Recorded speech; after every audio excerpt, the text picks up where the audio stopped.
Well, today we're going to be starting a new series I'm really excited about. It's called The Good News of the Kingdom.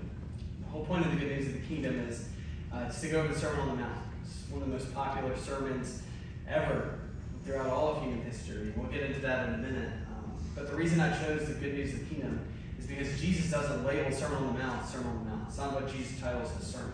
The way it's laid out in Matthew is that Matthew says Jesus is preaching the good news of the kingdom, and then the Sermon on the Mount follows. And so it's this explanation of what the good news of the kingdom is, what it means to be this good news that Jesus is preaching, and Jesus is getting ready to go into that. And so for us to understand everything, today we're going to do something a little different. We're going to be going pretty deep to understand what Jesus is getting at from just introducing the Sermon on the Mount and even into what he means with the Beatitudes. And so I just ask that you strap on as best you can, put your seatbelt on, because we're going to go really deep. I promise we're going to come up for air a couple points. But if we can understand and grasp this, I know it's going to change the way that we really view, especially the Beatitudes and what the sermon is doing in general. And so I want to set the scene for you. I want you to use your imagination, and we're going to picture, I want you to picture that you're living in first century Israel. And so if you're first century Israel, you're Jewish, and let's just say that your job, what you do day in and day out, is that you're a fisherman.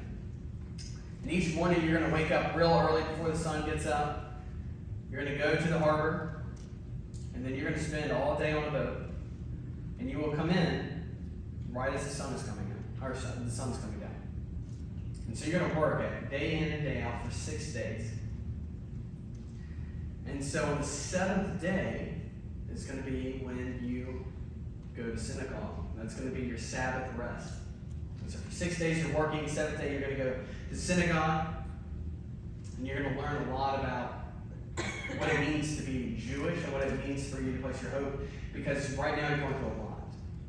See, each and every day that you're going to the harbor, you're going to be reminded that the world is broken and that the things are not like how they should be. Well, see, you're going to walk by, and everywhere you see, there's going to be homeless people. There's going to be people that are completely just sick and cannot work. You're going to see even those that would be demon-possessed. And there's no government programs. There's no nonprofits that are operating at that time. So when you couldn't afford things, well, you would just be kicked out on the street. So on your way to work, as you're walking the streets, lining the streets are going to be homeless people. And as you get to the harbor, you're going to see a tax booth. And you're going to see a tax booth all throughout the city. Because the Roman government has come in and they've taken over Israel. They're occupying Israel, and they're going to let you know who's in charge. So that means every time that you pull in and you get your new fish and you're excited about it, well, guess who's going to be wanting their payment? The Roman government. So you're going to come in with fresh fish, and the Roman government's going to say, where's my portion? Then you're going to sell your fish, and you're going to have a little bit of money for your family, and the Roman government's going to come back, and they're going to say, where's my portion of your profits? And you're going to have tax booths that keep track of all of this, on what you owe and what you should be paying to the Roman government, and they're going to tax every little part of your life to remind you that you are not a nation, that the Roman Empire has taken you over. On your way to work and from work, you're going to be seeing Roman soldiers that are occupying the land. You don't like them and they don't like you. But they're there for security and to remind you again that you're not to try anything. You're not to try to overthrow the Roman government. You're not to try to create your own civilization, that you are very much under their rule. And that's why you see Jesus coming up against Roman authorities oftentimes, because the Roman Empire in Israel is going to be a very heavy force, because Israel tries to rebel time and time again, and they're saying no more of that. So if you're a first century Jew, if you're living during the time of Jesus, you are seeing brokenness all around you. You're reminded time and time again that you're not your own nation. And then when you would go to synagogue, you would be reminded that you are supposed to be your own nation, that God has given you this land, and that you're to have hope that one day the Messiah will come, and he's not just going to restore things, he's going to make the nation far better than it ever was. And yet your day in and day out is not going to say that. Your day in and day out, you're going to wrestle with actually having hope. Because you're going to see brokenness, you're going to work all throughout the day, and you're barely going to have the means, the money to make ends meet. Most of the people during that day, there was no middle class. You were either poor or you were rich, and most of the people were poor. So if you were a fisherman, then you ate a lot of fish, not because you chose to, but because that was the only way that you could provide for your family. And so when we get to the Sermon on the Mount, this is what Jesus is speaking into, and these are the crowds that he's talking to. Not talking to rich people, he's not talking to people that are really well off, he's talking to people that are broken, to people that are hurting, and to people wondering where God is. Because this is not how things were supposed to be. They were supposed to be their own nation, they were supposed to be independent, they were not supposed to be serving someone else. And yet, here they are. And so their hope, and your hope if you were a Jewish person during that time, would be that the Messiah is supposed to come and he's supposed to change things. And if you were around Galilee, then you would hear rumors and stories of that there's this new prophet that's come in and he's starting to do miracles and he's starting to heal people and he's casting demons out of people and he's teaching this new message, one you've never heard before, one that people would say with authority and they've never seen anything like this. And so you're going to start asking what's next and what that means, because now the hope, the grain of hope has started to work itself in there, and that what if Jesus is the Messiah? But your hope isn't that he's going to restore and destroy sin. Your hope is resting that he's going to restore Israel, that he's going to be throwing away the Roman government, and that you're going to be restored. There's a lot of pressures and a lot of different tensions that are happening. And so for us to understand the Sermon on the Mount, we've got to understand a lot. One, you've got to place yourself in their shoes. And there's two things that I want us to understand before we can even jump in. Is that the Sermon on the Mount is this Jesus introducing the new covenant. It is the new way of life. And what that means is that we would have to go through and study all of Scripture, study all of the Old Testament to see what Jesus is doing. But I'm going to give you a brief overview so that we can understand. In Genesis 1 and 2, God creates everything. And so if we're reading through that, we see that man and woman are in perfect relationship with God, and then they're in perfect relationship with one another, and then they're in perfect relationship with all of creation. And so everywhere they turn and everywhere they do, they are worshiping God. This is how things are meant to be. They are loving and caring for the things around them. They're in a loving, caring relationship with each other, and they're in a perfect relationship with God. This is the first time that the word for blessing, and this is key for us, it's the first time the word blessing is used, that they are blessed because they're in this temple-like atmosphere where they are living as they should, and everything is perfect. Everything's going like it should. And it doesn't take long because we get into Genesis 3 and we know that things start to get thrown off. In Genesis 3, Satan comes to tempt Adam and Eve, and they choose not to follow God. They choose to not to trust God, and they eat the fruit that they're not supposed to do. Well, so what starts to happen is that God's created this world, and he's created all these truths that we're supposed to have, and the kingdom is right side up. This is how things should be. When sin and brokenness enters the world, it doesn't just enter the world, it's changed our hearts. And so now what starts to happen is that the kingdom of God and the creation that we see is now broken, and it gets flipped upside down. And so instead of us being selfless, instead of Adam and Eve caring for one another, being selfless on how they're caring for the animals and all creation, instead of them looking to God for their value and their purpose and their meaning, well, now they start to turn and look to other things. So instead of selflessness, we are now defined by selfishness. You see how that kingdom gets turned upside down? So we're supposed to be selfless people, and now because everything's broken in sin, we are now selfish people. This is the world that we live in. I don't have to explain to you, I don't have to go into a lot of detail for you to know that you live in a broken world, that you live in broken relationships, and if we're really honest with ourselves, that we tend to be broken too. And so Jesus is going to be coming in and doing something completely different. And what's so awesome is that we see in Genesis 3:15, you don't have to turn there, but if you're taking notes, you can write it down. Genesis 3:15 is the very first instance where everything is perfect in Genesis 1 and 2. Genesis 3 hits, there's brokenness, and then as God's giving judgment on what's going to happen next, verses 15, he says that there will be someone that comes and crushes the head of the snake, the enemy, and it will strike his heel. Now, if we're putting all of our testaments together, if we're looking at the Old and New Testament, that's Jesus. Jesus is going to come in and crush sin, crush death, and return things the way that they should be. But it's going to cost Jesus something. It's going to cost him his life. He gets struck and killed. And then as we start to follow the Old Testament, well, right after this, we can see brokenness. Cain kills Abel's brother. Brother goes against brother. And right after that, that's when God hits the reset button, and then Noah comes on the scene. And so God floods everything, and then Noah's left there. And what's really interesting is if we're paying attention to the language, Noah's placed in a new garden. It's supposed to be, if we're reading this and we're sitting there and we're saying, oh my goodness, this is new hope. This is a hope that things can go back to the way that they were in Genesis 1 and 2. But Noah fails. Because sin and brokenness, this isn't a thing that's out there, it's something that's within us, it's in our heart. Right after that is when God chooses for Abraham, and we start to see that there's this line, that there's this string of hope that starts to go throughout the Old Testament where the Messiah is going to be coming, and the Old Testament is this constant narrowing down of who the Messiah is going to be and where he's coming from. After we get to Abraham, we're going to get to the story of Exodus, and then right out of the story of Exodus is where God chooses the nation of Israel. And God has a lot of high hopes for them. The nation of Israel is supposed to be this nation where everyone in the nation is following God, and they're supposed to be this light to the other nations.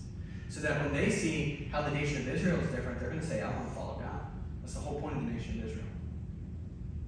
And yet, when we read through the Old Testament, it does not take long for you to get to see where Israel fails time and time again. There's some bright spots, there's some good areas, but for the most part, Israel fails to live up to who God wanted them to be. A nation of priests was his hope. They don't live up to it. And so we're going to come to two key passages. And that's going to be Jeremiah 31:31 and Ezekiel 36:26 to 27. Don't have to turn there. But if you're wanting to take notes and see what I'm talking about, it's a good place for you to do it. Jeremiah 31:31 and then Ezekiel 36:26 to 27. In two areas, two different prophets, God says that the Messiah is coming and there's going to be something unique that he does. In it, he's going to take our heart of stone and make it a heart of flesh. And so instead of us not really wanting to follow God, instead of our hearts being cold and indifferent towards God, he's going to give us one that is reflective of God, that responds to God, that is looking to God. And then we're also told that he's going to write the law on our hearts. Which is just a poetic way of saying that instead of my desires, Bruce's desires being my desires, and your desires being your desires, God's going to change it to where I have godly desires and you have godly desires. And so he sets out this story of hope starts to come. And this is what he's talking about with the new covenant. But I want you to see that in the Old Testament, there's this setting up where everything is broken and the world is upside down. And when Jesus gets here in the Sermon on the Mount, he's going to be flipping things right side up. So the Sermon on the Mount, as we're reading through this, because he's going to say some very challenging things, some things that we're not going to like to hear. I don't like to read because I know what Jesus is going to be calling us to. This is how things should have been. And as a believer of Jesus, if I'm going to follow him, then this is what my life has to look like, and it's what your life should be looking like. So we see that this tracking through the Old Testament, the Sermon on the Mount, is Jesus teaching this new way. This is what it means for us to follow God. He's really just picking up Genesis 1 and 2. He's going to be reinserting it here. This is what life should have been like, and this is what we should pursue as his people. So the Sermon on the Mount is this hinge point. In the book of Matthew, it comes in this really interesting point because Matthew 1, 2, and 3, and 4 are all pointing to Matthew 5. There's 5 major teachings in the book of Matthew. The Sermon on the Mount is the very first one. The rest of the 4 are all looking at the Sermon on the Mount and expounding upon it, or expanding it, giving you an explanation for it, and you know that it's a teaching by the way that it's introduced and the way that it ends. 5 major teachings in Matthew, the very first one is the Sermon on the Mount. The second thing that I want us to see, the second hinge point, is that Matthew is writing, the Gospel of Matthew is being written to Jewish people. All of the Gospels have different ideas, they have different goals, they're trying to set up and do different things. So the Gospel of Matthew is written to Jewish people. And so what his goal is if you were living in that day, that the number one person that you would have wanted, the number one person in the Old Testament that you looked up to was Moses. So Matthew is going to start trying to show that Jesus is a better Moses. And so he's going to do this by setting up the story and comparing Moses and Jesus. And this is what we're going to find in Matthew 4. But to get there, let me read Exodus 34, 27 to 28. This is where the stories are going to align. This is how Jesus is going to, Matthew's going to compare Moses and Jesus. Look at Exodus 34, 27 to 28. It says, Then the Lord said to Moses, Write down these words, for in accordance with these words, I have made a covenant with you and with Israel. Moses was there with the Lord 40 days and for 40 nights. Catch that. 40 days, 40 nights. Without eating bread or drinking water. So what's he doing? He's fasting. And he wrote on the tablets the words of the covenant, the 10 Commandments. So Moses, the nation of Israel, has just come out of the land of Egypt, and they're sitting there, and God's getting ready to give them the covenant. He's getting ready to set them as his people. And Moses goes up. Now, Exodus 34 is the second time Moses has to do this. In Exodus 32, Moses originally goes up, he gets the 10 Commandments, God gives them to him, and when he comes down from the mountain, the nation of Israel has formed their own God, and they're worshiping something else. And so Moses gets so upset that he breaks the 10 Commandments. Now he has to go back up. In Exodus 34, he goes back up a second time. He gets the 10 Commandments. And then right after this is where Moses is going to explain the 10 Commandments to him. Now, keep in mind what we just said. I want to read Matthew 4, 1 to 2. So Matthew 4. We're going to be in Matthew 5 today. We're going to go back one chapter, Matthew 4, 1 to 2. It says, Then Jesus was led by the Spirit into the wilderness to be tempted by the devil. After fasting, how many days? 40 days, and for 40 nights he was hungry. So Moses was how long on the mountain? 40 days. Moses was fasting. Jesus was in the wilderness for how many days? 40 days, and he was fasting. The point that Matthew's trying to do, because as a Jewish person back in that day, you would have been in the synagogue and you would have known your scriptures. You would have memorized them. So if you already know that story, then when you get to Matthew 4, you know that he's doing something different. Matthew is comparing and showing that Moses and Jesus are compared, and Jesus is far better than Moses. Because when Jesus gets tempted by the devil, does he fall into sin? No. So he's showing that Jesus is this perfect Moses, this better Moses, and somebody that the people should be following. So you're deep here? No? Stay with me for a minute.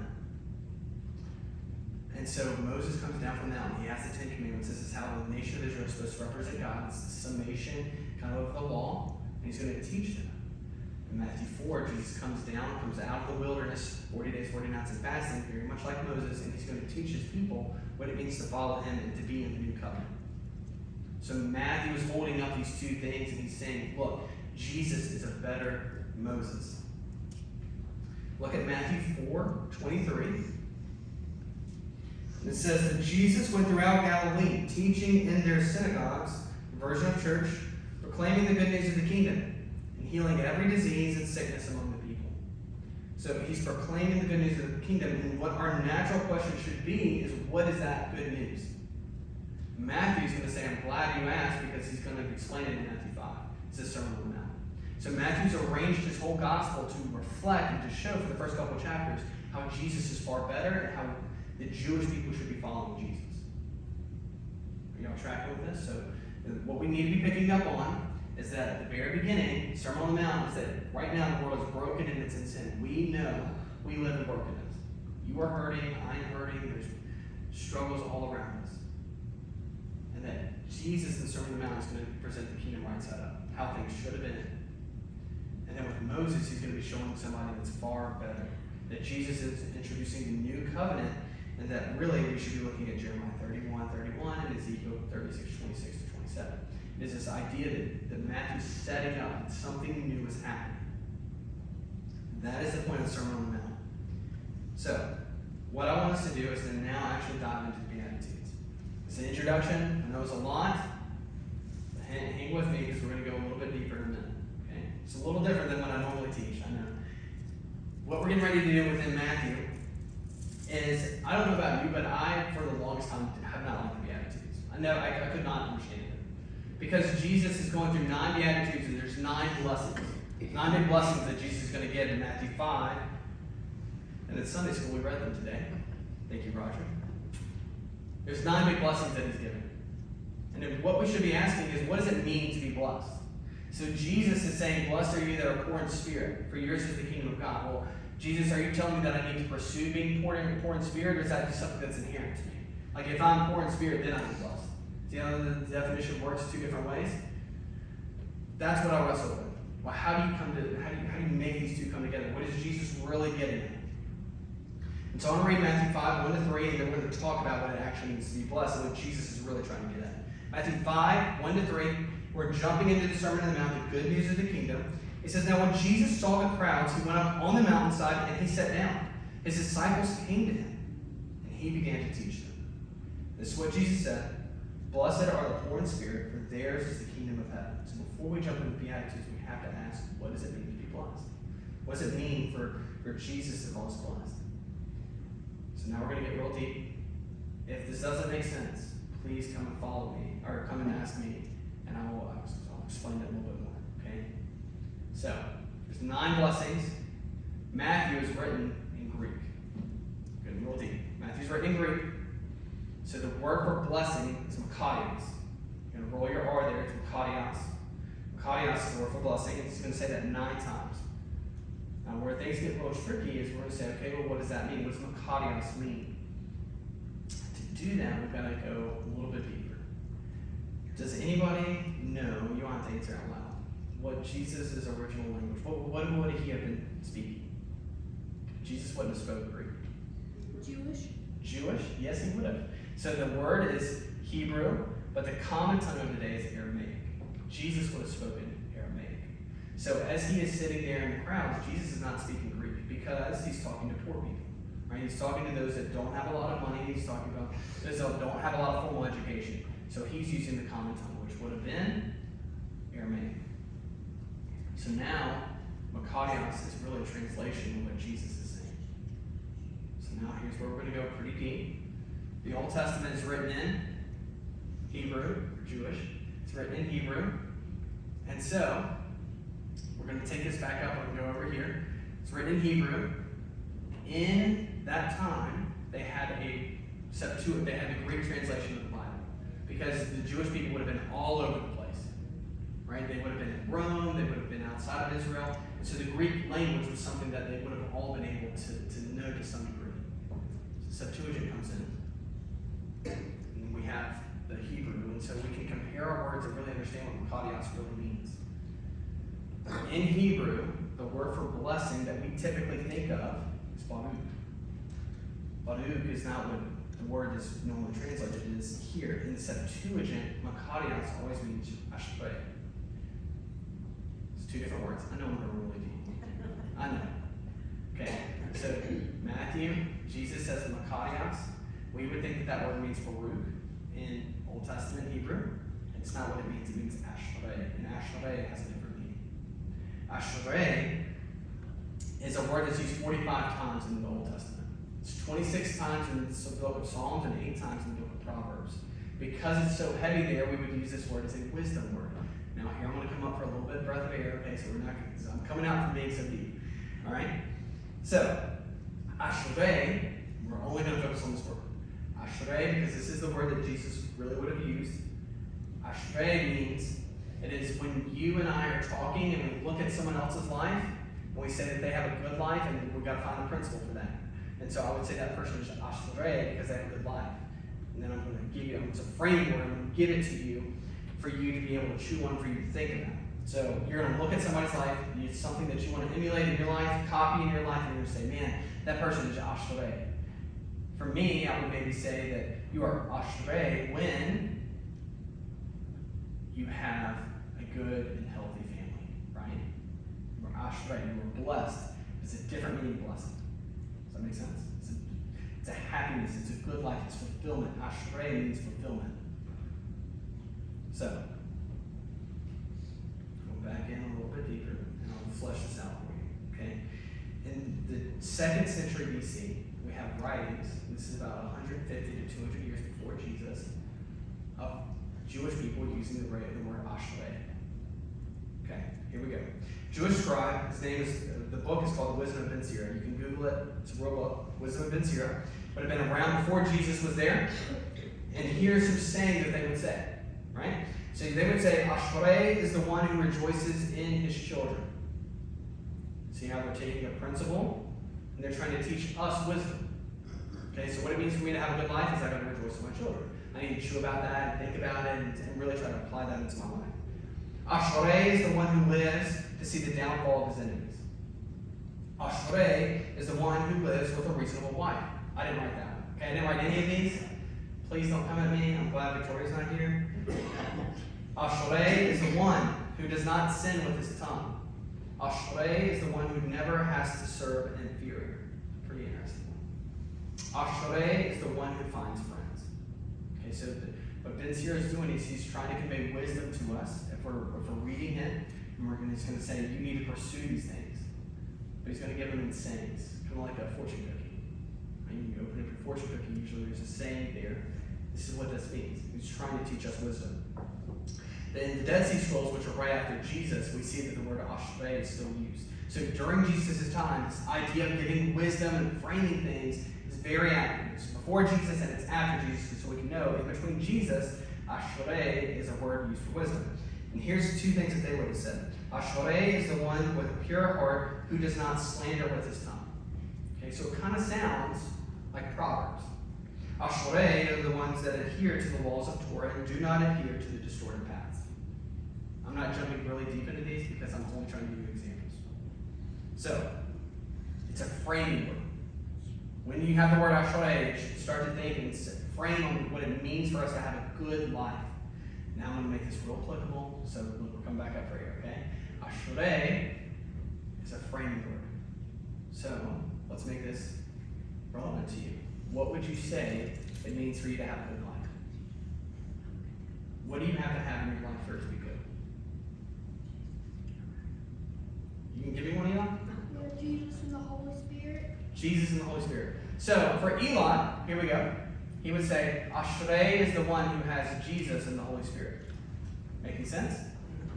All right, so if we make this real applicable, then you've got to know what you want for the good life. What does it mean for you to be fulfilled, and what does it mean for you to have a good life? Ashrei is, and then you would fill in the blank. Now, I hope that you're starting to see that Ashrei is the one. It's exactly how Jesus does it in the Beatitudes. He says, blessed is the one. Jesus would have been saying, Ashrei is the one who, and then goes through this list. Okay? Now, I want us to go back and I want us to think about who were the people that Jesus was standing in front of when he was teaching? Were they rich? No. Were they teachers? No. It's a common everyday folk. And there are also people that you would never look at their life and say, you're Ashrei. Never. They're barely making ends meet. You would not hold them up as somebody to pursue something as an example. And yet we find Jesus, God of the universe, is standing in front of them. And what is he doing? He's calling them Ashrei. And if you can be there and just imagine that, like this gives me goosebumps every time I think about it, because Jesus is looking out into the crowd and he's calling out the stuff that he sees. So if you go through the Beatitudes, we wouldn't say that Ashrei is the one who's poor in spirit. That's not a good life, is it? Ashrei is the one who mourns. Not a good life, is it? And yet, what do we find Jesus doing? He's calling the people that are in front of him Ashrei. He's completely changing their dynamic and their worth and their value. For the first time in their life, they would have heard that they are Ashrei. Ever. So what I want you to see is, remember what we talked about. The kingdom is upside down. It flips right side up. This is what Jesus is doing. He's turning things, we would say on their heads, but really, Genesis 1 and 2, he's turning things right side up. He's calling these people blessed. But that Ashrei changes how we think of the word blessed. And so he's looking down, he's seeing the people that are in front of him, ones that have never heard, never been told that they are Ashrei. And he is saying, you are blessed. And the question becomes is why? Why are they so blessed? And Jesus is going to say, because the kingdom of heaven is here, the kingdom of God is here. You are privileged because the Messiah is in front of you. And I am about to do something new. That's the idea that Jesus is giving. And so here's how I think that this should be applied. Is that there's a lot of times that we go through situations in our life that we would never say are Ashrei.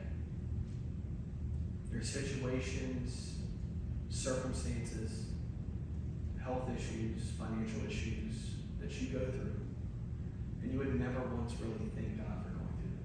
For honest. You would never once say that you're Ashrei because I can barely make ends meet. Ashrei because my health is not doing like it should. It's not how it works. And yet when we get to the Sermon on the Mount, the good news of the kingdom, Jesus is saying the exact opposite. He is calling the things that people are going through ashray. And for you, and for me, we've got to look at the circumstances and situations in our life that cause us a lot of pain, cause us a lot of hurt, and say, maybe I'm ashray in this. Because God's kingdom can work in my heart in a way that it would not be able to without this situation. That if I wasn't broken into the point where I am now, then God's kingdom would be working in my heart like it should. So it's working in my heart because what does Jeremiah 31:31 and Ezekiel 36:26 tell us? Where's God focused in? The kingdom of God is supposed to start where? Here. So I know today was real deep. It's not my goal to go deep like this every single time and to talk about languages. But I hope that as because we're going to get through the Beatitudes and we'll actually teach through them. But my hope is that when you get to that word blessed so if we go to verses 3 and 4, blessed are the poor in spirit, for theirs is the kingdom of heaven. Blessed are those who mourn, for they will be comforted. That you will think of ashray. Not the word blessing like we typically think of. There was something more nuanced and something deeper that Jesus is getting. And that he's really just calling out situations in front of them. People that are poor in spirit because they've been taken advantage of. People that are mourning because things aren't like they're supposed to be and they're barely making ends meet. And that's what Jesus is calling out. And for you, you have to ask and see the situations in your life. Is it possible and maybe God's called difficulty, or maybe not God, maybe something else has happened where there's an opportunity for the kingdom of God to start in your heart, to do something new, for you to grow in your relationship with the Lord in a new way.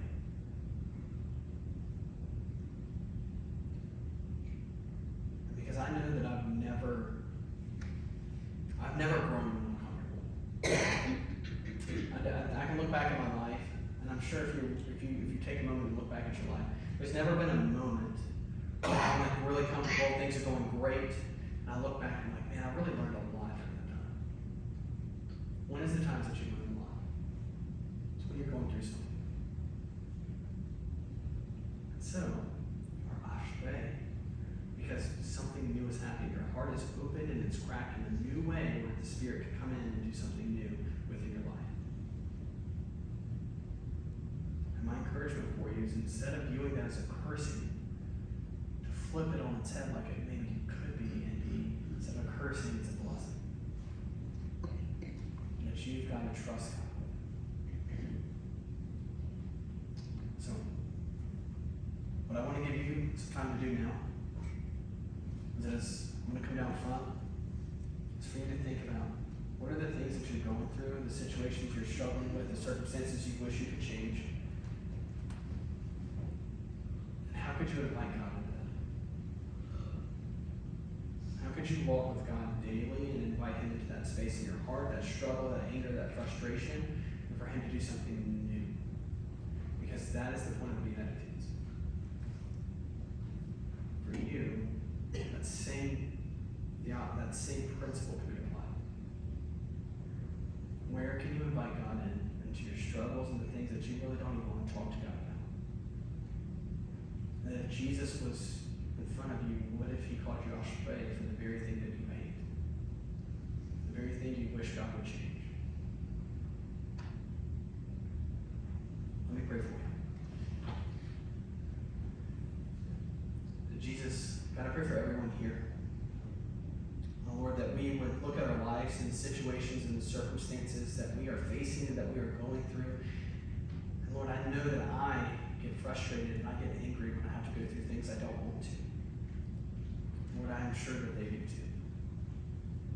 God, please work a miracle in our heart for us to be able to see that maybe we're ashray, we're blessed. The good life is one that's pursuing you, and the good life is one where we're looking to you and walking with you daily. God, I pray for everyone here. Because Lord, I know I went real deep and talked about a lot of different things. God, that they would walk away with something true and meaningful, and that their relationship with you would grow. there's anybody that you're working in their heart now and calling them to take the next step, to go deeper, then I pray